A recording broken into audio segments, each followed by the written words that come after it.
Hi guys, Lee here with my transporter T4. Last time I posted it was just a video of basically the bits I'd brought, what was going on to the van, but I've obviously not put a video up showing you guys what I've had done to it, so I thought I'd just post one today. Not much, just literally, as you can see, I've had the pop top roof done. It was done by Interiors Bromsgrove.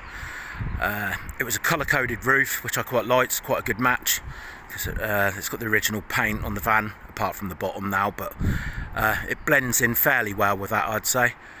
They put some roof bars on for me, and I purchased a Fiamma F35 Pro awning on eBay, and I got them to fit that as well whilst they're there. So I'll walk around the van with you now. I've got these 18-inch gold alloys with the chrome lip. I have no idea what they're called, but they were from LK Performance. They got loads of alloy wheels on there, and they've done like the tyre and wheel package. I think it was £915 for the 4 with tyres fitted and delivered. They do look nice. I've kept the van standard ride height. That's just personal preference because I do a lot of shows and I go to the New Forest a lot and got family in Hampshire, and I'm always traipling over fields and whatnot, so for me I like the ground clearance. I'll take you around. They do look nice. A lot of people have said, oh, they look well smart. They set the van off, I think, go well with the blue, kind of like the Subarus. Around. You can see they've got these single gas struts. Twist bars there. I can push the roof up comfortably on my own and pull it down, so it's quite good. You've got a vent in each side. On the inside of there is a zip you can undo, and it is mesh to vent out. On the front of the awning there, you've got a full window, which is nice, lets loads of light in. It's nice now as well because I can stand up in it if I want when I'm pulled up.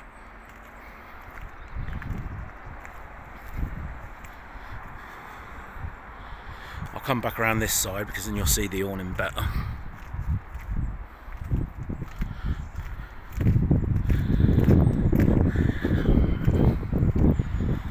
The awning's a big size. It's an F35. I think it's almost 3 meters, 2.7, something like that. Quite big.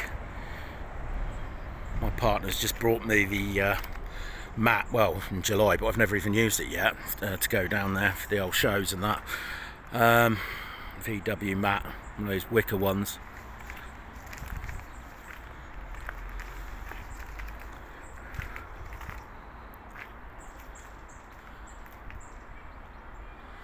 So it's a Fiamma F35 Pro. So I was recommended to get one of these awnings, but I didn't really know much about them, and I'll be honest with you, I purchased it, but I didn't realise on these awnings that you don't have the windy handle like on the F45 where you can wind the awning out manually. This one you've got to pull out and then get all these out, the bars, connect them to that. So my personal opinion is it's quite a headache to get out and put up, especially on your own. You just won't do it. You'll be fighting with it. So I like the size of the awning, and obviously I've got it now, but I wouldn't recommend one. If I had the choice now, I would have bought the F45 Pro with the handle, so you can just put it out manually, and you know, it's way worth spending the extra money, in my opinion.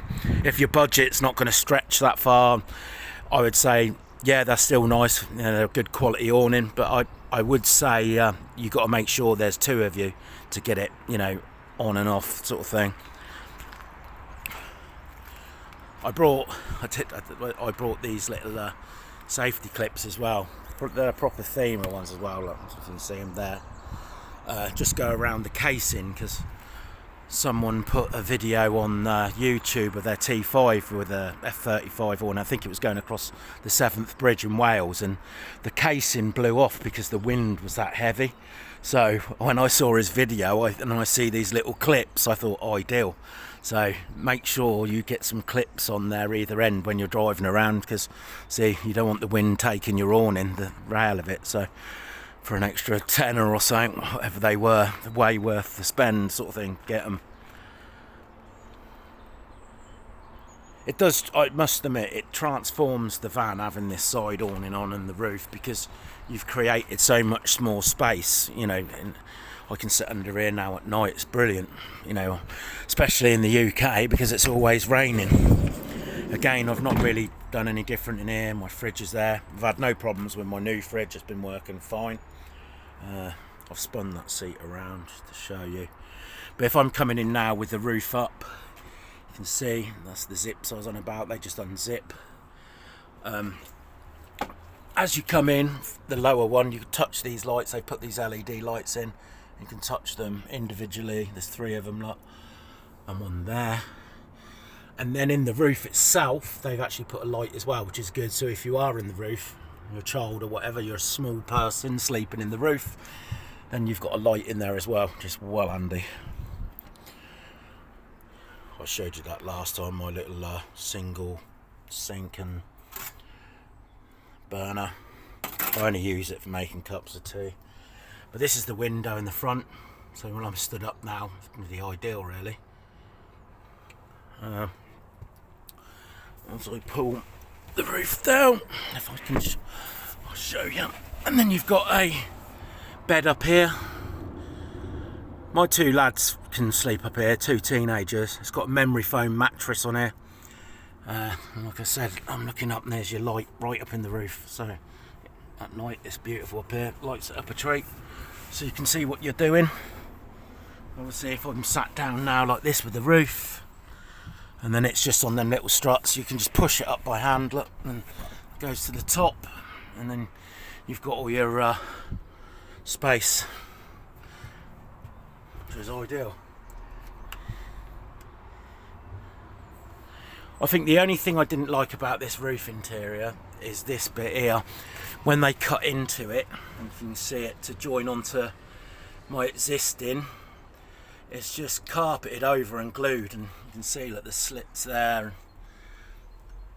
I didn't like the finish. I did say to them, but they said that's how it comes. There was no trim what comes with the kit, so I just thought spend a lot of money, and it's a little bit disappointing on that. But apart from that, I'm happy with the roof. There's a 5-year warranty on it, so they're pretty handy. It's just maybe someone can make something for me, a little trim what to go around it or something.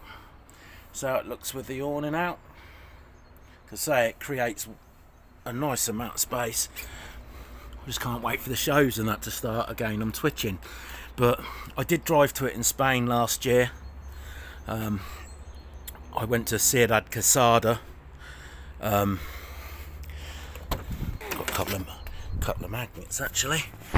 That's Ciudad Quesada. I went there because I was looking at an house. It's near Torrevieja, 7 kilometres away, half-hour ride to Alicante airport, it's quite close. And then we went to Benidorm, so I got a couple of these little magnets and stuck them on the side there. But yeah, after Ciudad we went to Benidorm. It's brilliant. Stayed on a campsite for a week in Benidorm, and then I drove back up to France. The sort of cost of it was, I think it cost me, in the tolls and whatnot, it was 120 euros each way for the tolls, and I went up near Paris and down. I must admit the van didn't miss a beat until going through the Pyrenees, and I think I went down to about 20 miles an hour. Someone with a broken exhaust pipe. Yeah, so it was a good run. It took me 22 hours I think to do like 1,300 miles. I sort of stayed at a steady 60 in the old van, but again it was good on fuel. It's a 1.9 diesel. It's brilliant on fuel, and it didn't miss a beat. The only bit what scared me was going up the mountains in it, because it didn't like it at all. I actually thought it was going to stop, but it got me there and back, so I'm quite happy. I was quite pleased. But yeah, I'll put some more videos on soon. Thanks for watching. See ya.